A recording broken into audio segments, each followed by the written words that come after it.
All right, Coach, nice win. You started off with 3 of those under 25-point quarters you talk about. Yep. With only 9 guys, just talk about how important it is for them to have cohesiveness on the floor, Yeah. especially on the defensive end. Man, that's spot on. Like our team is still learning each other. You know, John, he's a newer player. Hank Morgan's newer. Ebenezer's newer. Keon's working his way back into the rotation. So those guys are just trying to find their groove, especially Keon. I think he does a phenomenal job of his ball pressure. Had 4 steals tonight. But ultimately, we just got to stay together.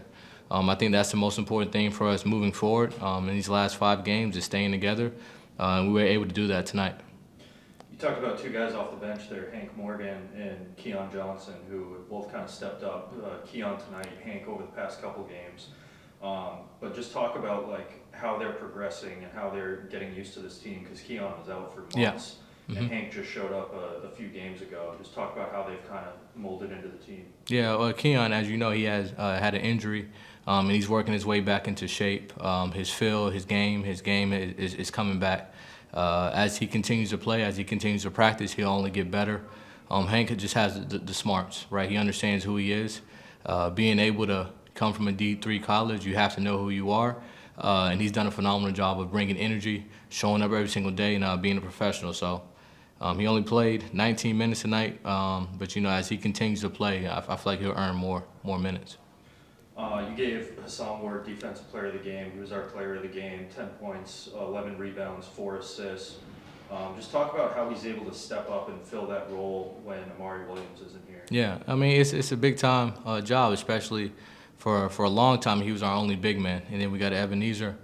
So he was holding the fort down. But Haas has been phenomenal. He's grown so much this year.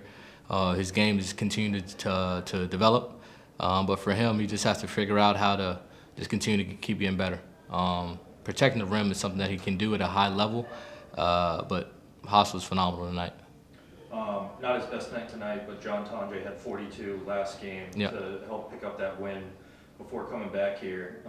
He's another guy who's also been here for a little bit. So just talk about how he's kind of developed into this system. Yeah, and he's only going to get better. I mean, I say that with a couple of the guys.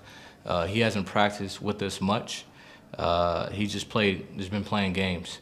And that's a challenge, but he has the mindset. He's an older player for a rookie. He has the smarts. We were up, you know, a 2-possession game. He could have shot a 3 at the end of the game, and he decided to dribble it out and waste some clock. And that was a high-level play. And those are what makes you an NBA player, especially with Missoula, with any other NBA team he plays for. You know, the awareness, you know, the clock awareness is big, and that was like the biggest take I took from this game, other than him scoring. But being able to do that was big time. You know, we're heading to the end of the season and we're on that playoff bubble. What's the focus for the last few games here to make sure we get in top 8 seed and into the playoffs? I mean, the next game is the most important. That's been the voice for the past, you know, couple weeks, is just taking it one game at a time and sprint through the finish line. Right now, a lot of teams, NBA and G League, you can see the finish line. You can see your last game. You can see where you're going to be at in a week or two. You can see it. So being able to sprint through the finish line, I think, is the most important thing for us, and not worry about what's tomorrow and just take care of what's today.